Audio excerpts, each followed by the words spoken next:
لا لا لا. في ايه يا بنتي، انت اتجننتي ولا ايه؟ ده ايه القعده السودا دي؟ كل حاجه مش عجباني هقول عليها لا. هو كده يا بنتي، ما توجعيش دماغنا. هو انت في ايه مالك؟ ده ايه الخروجه السودا دي؟ بصي، انت كل شويه تسكتي تسكتي وتطلعي لنا بحاجه جديده. خير المره دي؟ بعد كده اي حاجه مش هتعجبني هقول عليها لا. ما انا لما بقول اللي قدامي بيفكر ان هو ايه بقى، خلاص كده انا لا عندي مشاعر ولا عندي احاسيس ولا بعرف افكر. وبيفكر كمان ان ده ضعف شخصيه، ما يعرفش ان الموضوع ان انا بحاول ان انا ارضيه بس. روبن شارما. ايه روبن ايه يا اختي؟ شارما يا بنتي، شارما. افهمي شويه، جهله. ما هو دي نتيجه ان انت ما بتعرفيش تقري. قال ايه سي روبن؟ طلع بايه المره دي؟ اتحفينا وعرفينا مين هو اصلا. قال الموضوع عكس كده. ما انت لو تخصصي بس حتى لو نص ساعه قبل ما تنامي، اول ما تصحي في نص اليوم وانت قاعده القعده الحلوه دي، املي دماغك شويه وغذيها. روبن شارما ده مؤلف كبير قوي. ده باع عربيته الفراري اللي اي حد بيتمناها عشان خاطر تأليفاته، وقرر ان كل اللي هو عاشه في حياته ينزله في كتاب صغير عشان يعلم اي حد كل الحاجات اللي مر بيها.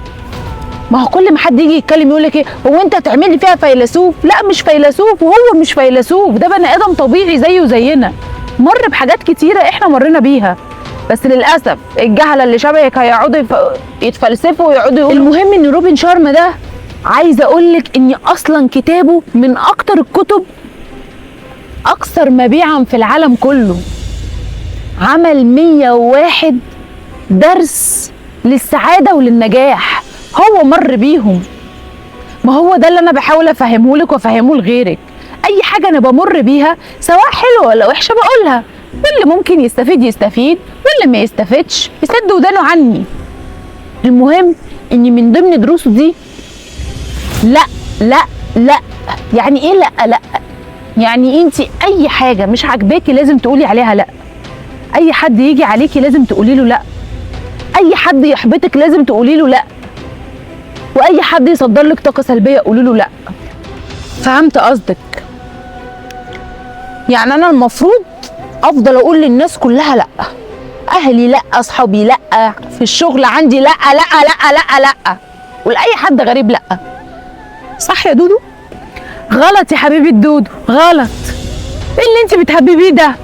هو انت يمين قوي يا شمال قوي؟ يا بنتي افهمي، خير الامور الوسط. يعني ما تجيش على نفسك قوي واللي قدامك يشوف ان هو حق مكتسب، ولا تبقي غليظه القلب قوي واللي قدامك يشوفك ان انت اجريسيف ودمك سم. افهمي ان انت لازم تبقي دايما في الصح، خليكي في الصح. الحاجه اللي انت حاسه عليها ضغط كبير قوي وبتعملي لك لود، قولي عليها لا.